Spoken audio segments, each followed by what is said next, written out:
তো সন্দেশ দিয়ে দেখি তো খায় না। খাবে না, একটুখানি দিয়ে দেখ আগে খাচ্ছে নাকি। মা আমার এটা দিয়ে দেখ, দেখ খেয়ে নেবে হাত ও দিয়ে। দেখছে তুমি কি দিও, মা হাতে ধরে নিচ্ছে দেখো। এটা কি সন্দেশ খাচ্ছে?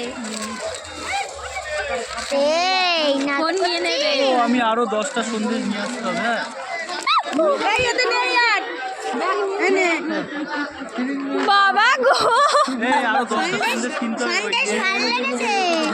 ওমা সন্দেশ দিয়েই যাও, ভালো লেগেছে ও। ওমা আর করো না, তুমি সরে যাও, চলে যাও এখান থেকে। হ্যাঁ মা আমাকে নিয়ে চলো।